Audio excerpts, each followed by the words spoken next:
There's got to be some things that you're like, man, I wish I could tell the world about this. Oh, there's a lot of things, but mostly with immigration. I wish people knew that we're letting in criminals daily. The big issue for the Hill, for our region, is migration.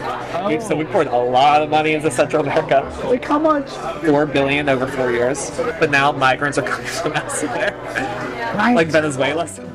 Somos de nacionalidad venezolana. Tenemos vuelo para Nueva York. Entonces, ¿compraste un vuelo con Spirit? Sí, 40. sí. Entramos con la cita de CBP One por el puente fronterizo. So what is the end goal? Why are they allowing it? They want to change the demographics of the United States. So our aid goes to female prisons in Mexico. Some of them, yeah. Yeah. To like help train them up. I'm working with gender issues in Pakistan, so we're trying to recruit, retain, and advance more women in law enforcement. The question becomes, should we be spending U.S. taxpayers' money in our country on this issue when it's that they don't seem to care about? Secretary Blinken, how close are you to him? 5 degrees separation.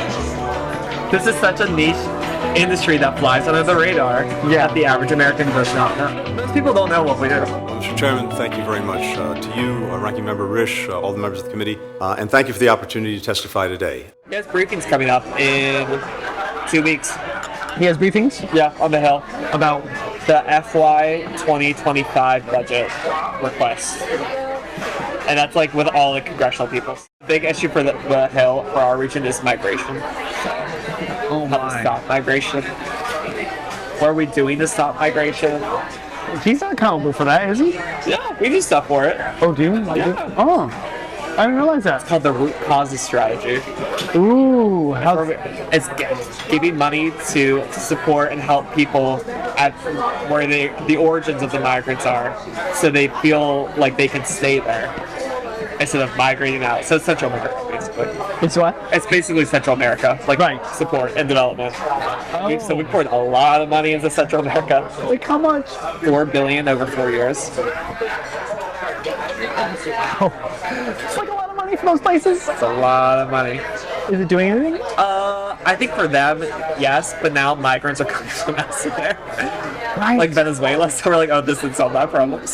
No. So what does he say to that? That looks bad for the administration, doesn't it? Yeah. Oh, it looks bad for any administration because no one solves migration.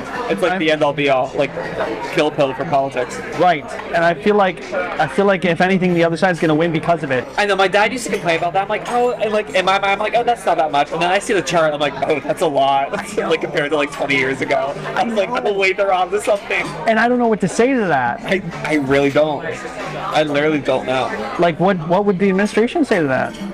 I don't know. And like I sit there too, and I talk with my coworker who like manages the migration for us, foreign assistance. And we always talk every time. We're like, I don't know what we do. Like, there's no clear answer. Do they do things within the foreign affairs departments that people have like this money going to these women? I mean, there's got to be some things that you're like, man, I wish I could tell the world about this. Oh, there's a lot of things, but mostly with immigration, because that's the one that where the left is really good for immigration. I wish people knew that we're letting in criminals daily. Like when I was in, You have confirmation of that. You have confirmation. Oh yeah. So all the good, honest, hardworking Mexicans stay in Mexico, and all the pieces of garbage come to the United States. And those are the ones that we let. We are literally, and the Mexican government has no reason to stop it because their garbage goes to another country and then sends money back to them. Like imagine if the worst of the worst, if all the criminals in the United States were all going to Canada and sending back billions of dollars a year. Why would you stop that? I wouldn't even change the numbers of like if we let in 100,000 Mexicans a year, I'm like, let in 100,000 Mexicans a year, just change the quality of the applicant. Make the, say 100,000 Mexicans, but you can't have been in the U.S. illegally and you can't have a criminal record. So what is the end goal? Why are they allowing it?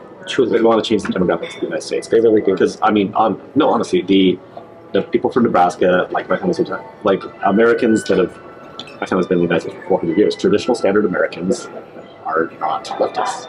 Latin Americans all leftists. And it's just, it literally is. It's just to try to change that demographic.